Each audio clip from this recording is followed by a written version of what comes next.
Detroit police arrest suspected gunman in random shootings. This was published today from the Associated Press. This actually happened on August 28th, 2022, a part of Bloody Sunday, where there were over six mass shootings in the United States on one Sunday. Let's cap it up with this. Four people were shot, three fatally, by a man who appeared to be firing at people randomly over a 2.5 hour period Sunday morning in Detroit, police said. This story affects me a lot because when I cover mass shootings, most of the time there's some incident that leads up to it. For example, I just covered a mass shooting in Los Angeles where two guys got in a fight in a bar and one of the guys started letting off shots, hitting six people.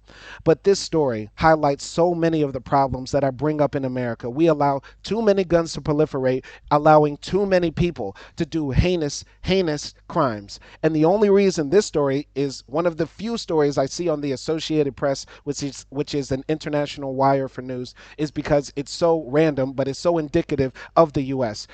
And this story possibly will not get mainstream attention because the body count just wasn't high enough, which is sad to say.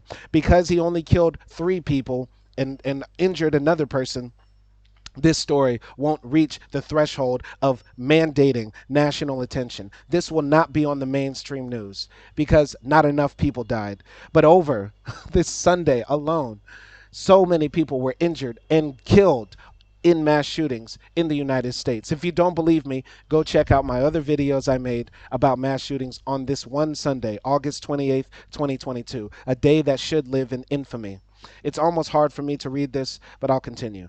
Police arrested the unidentified suspect Sunday evening and after an hours-long manhunt with help from the FBI, Department of Homeland Security, and the Bureau of Alcohol, Tobacco, Firearms, and Explosives. Once again, this is an example of American tax dollars being wasted, not because police should not try to find murderers or should not try to find killers or shooters. I'm not saying that police should not be doing their job. I'm saying we give a job to police that doesn't exist in other countries. In other countries, the police don't have to spend billions of dollars every year trying to look for mass shooters or try to prevent mass shooters or try to prepare for mass shooters. Only in the United States do so many dollars get wasted by our agencies and our police, and so many police are killed every year by people who want to commit violence because we allow too many guns to proliferate in this society. And that's a shame. It does not need to happen because it doesn't happen in Canada, in France, in the UK, in Germany, in Spain. It doesn't. Yes, people commit crimes. People commit murder. Some people even get their hands on guns in those countries that I mentioned.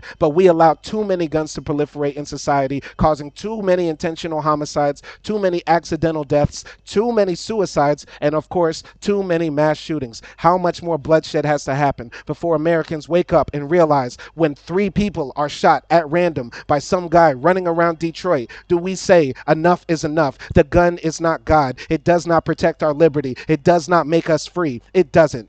It doesn't. And when you find out who the people were in this tragedy, you'll be even more shocked. Detroit Police Chief James White said tips led officers to the suspect but did not release further information. Thank you to the hard-working men and women of the DPD that put themselves in harm's way each day. Also, a big thank you to our law enforcement partners, the department said on its Facebook page Sunday night. White said police traced all four shootings to one firearm and believe there is one shooter. He said investigators don't believe there was any connection between the victims, noting one person was walking a dog and another waiting for a bus when they were shot.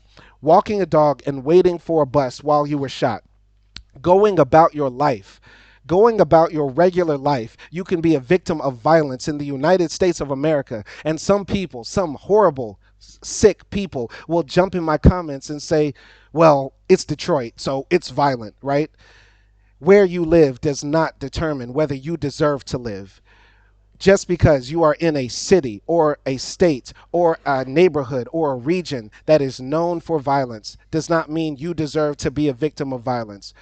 And besides, the entire country has seen mass shootings. I've just covered mass shootings in like 6 different states. It doesn't matter where you are, and it doesn't matter who you are.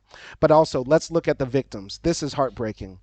He said police discovered a woman in her 40s who had been shot multiple times around 4:45 a.m. on Sunday.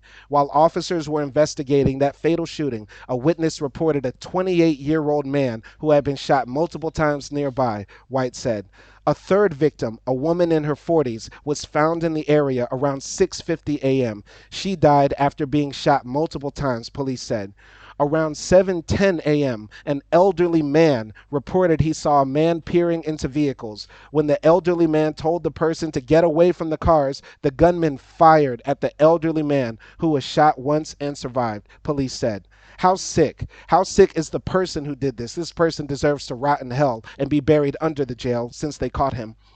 But how sick as a society we can allow this to happen. There is not a national outrage. We have our elected officials who go to Congress and get millions of dollars every year from insider trading because they're allowed to trade stocks on the stock market with knowledge that we are not privy to, and also make ridiculous salaries that put them in the top 1% of Americans.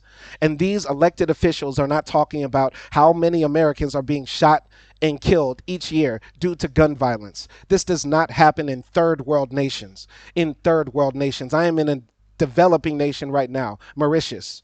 And I'm pretty sure if I turn on the news here, I did not hear about 4 people who were shot at random by some crazy guy running around Detroit or their city or Port Louis, whatever. You get what I mean. It's hard for me to do these stories. This affects me emotionally because I feel somewhat helpless seeing so much violence go down, but I hope that my voice is able to affect some sort of change. If you're watching this video this far, please know that there is hope. We can change America. We can change society. We can make this a better country and a safer country for all. But it first starts with our minds. Change the gun culture in your mind. The Second Amendment does not make us safer and free. It does not protect us from a tyrannical government. If guns were the reason people were able to overthrow tyrants, then revolutions would not happen in Egypt. They would not happen in Tunisia. They would not happen in many other countries where there have been revolutions. They're not coming to mind right now, but look it up. America has not had a revolution since 1776, which is why we have an outdated constitution. Many other countries have updated their constitution recently after having democratic revolutions without the use of guns. Guns do not make America more progressive. It keeps us static and stale and allows more and more people to be hurt every year because too many people are scared of the Second Amendment advocates who love guns, and they threaten to kill anybody who gets in the way of taking away the one thing they love the most, the gun. I am not scared of those people. I will not be terrified, or I will not be bullied into not saying my point of view. We need to save American lives. We need to keep people from getting killed by getting rid of the guns. The more guns we have in society, the more people will be hurt. Some people will say this guy committed a crime and he got his gun illegally, but all illegal guns were once purchased legally. My name is Simon Hill. Thank you for watching.